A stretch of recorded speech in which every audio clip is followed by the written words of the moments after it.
are Stegadons, both types, Chef's Kiss in patch 6.3.1.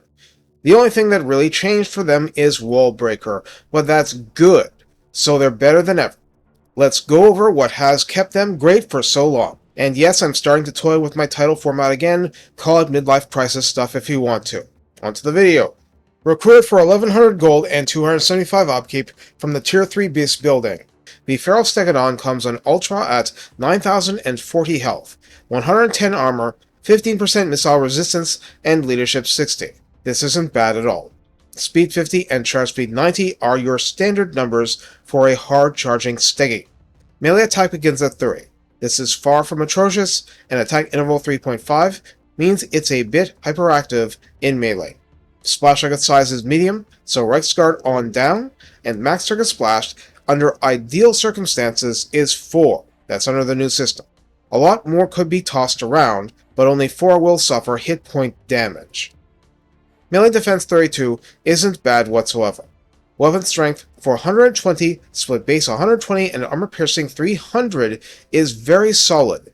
There is a bonus versus infantry of 18, meaning that while there is considerable clumsiness versus cavalry, it's a very consistent mauler of infantry, not mammoth high, but decent, and charge bonus of 70 means you mess with a Stegi, you get the horns. Mass is 4000.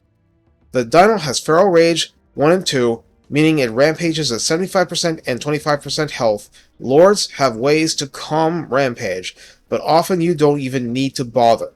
Primal Instincts helps when still fighting at under 50% health, but the rampage calming raises leadership 2.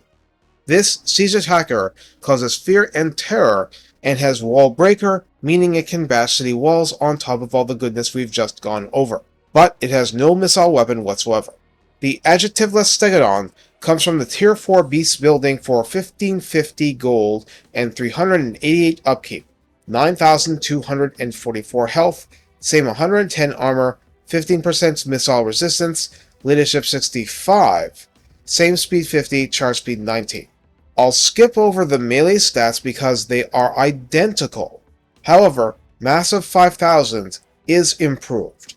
The Bastila, by any other name, etc., on its back has 22 ammunition base and range 360, missile strength 396 officially, poison with every impact, which not only debuffs melee combat but lowers speed by 15%. Slower targets, easier targets.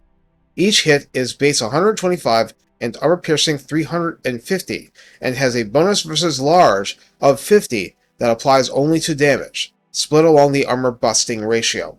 It's one huge arrow per shot, reload time 12, which honestly isn't that low, but again, one dino only here.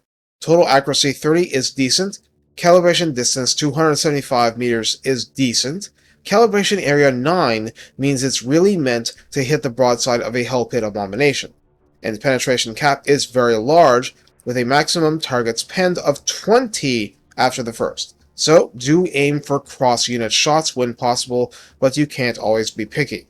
In fact, being too picky with shots may cost you a good dino in a brawl. There is an unlisted missile weapon that I will assume is the same as the Bastildon's Poison Javelin Chuckers, because it delivers poison without the ballista being involved. This is very nice, and the feature the Feral version decidedly lacks. The second is that even if Wallbreaker is a thing, you can't use that on towers, but the ballista can shoot them. They're not useless. Once upon a time, the range was 400, that's still on the wiki, but final Warhammer 2 patch data has it at 360, so they toned it down a while ago. It's still good. The unit has causes fear and terror, Wallbreaker, primal instincts, and lacks Feral Rage. Yay! In the redline skills, Beast Driver is our friend, at 3 pips providing melee attack plus 6, weapon strength plus 12%, and missile strength plus 8%, so the manned unit, so to speak, benefits on every level. Epicentrist gives rank 7 and up Steggies armor plus 10, leadership plus 5, and charge bonus plus 12 flat, and that does help when charging into particularly fearsome targets, and follow-up hits as charge bonus decays. In the tech tree, Tablet of the Beast gives +2 recruit rank, Great Beast Resilience grants melee defense +5 and missile resistance an extra +15%, and Great Beast Rampage gives melee attack +5, and something Stegadons didn't get, +15 flat charge bonus, raising the maximum to a pretty absurd degree. The rest is cost decreases, and blessings and followers help knock down the beefy cost of Stegadons also. So how to use the Stegadon units? The feral one is pigeonholed into a starting army kind of thing, and hey, that's largely true, but a sub 300 upkeep dino with these kinds of stats is pretty impressive, vastly outstripping the Bastiladon while not losing much in defense, except for immunity to flanking, which wasn't at faction launch. So the ferals can get routed, but can often charge back into the fight later. The access to Wallbreaker is just icing on the cake at this point. There's nothing wrong with the Feral Stegadon at that price point, except being feral, but you can work with that. Yes, absolutely, the regular Stegadon is better and controllable, so you need to take responsibility for that control. Even if you'd like to fire every single bolt, you do not always have a good chance to do so. There will be battles where you are just better served by charging in and mixing it up, usually when infantry, or at least numerous entity cavalry, are being pests. You watch out for really good anti-large in terms of your opponents, but Stegadons can sort out a lot of problems. But under the new system, its max triggers damage by splash of 4. They will tend to kill infantry instead of just maiming, but they will not be Dread Saurians out there either.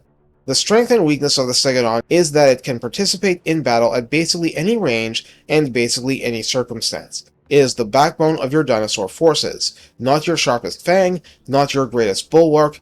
It amplifies those efforts. And for burning down large monstrosities, a goon squad of ballistas does help a lot.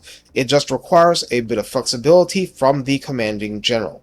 Stegadons do much better when given help, be it chameleon skinks to pepper infantry formations being cleaved 10 troops at a time, saur spears to pin tall monsters for more bolts to pierce them, or an arc of Sotek to provide the spread out melee damage to put away entities damaged by stompy Stegadons. That's up to you. Take care, and have fun being the bull in Grand Cathay. Torox is missing out.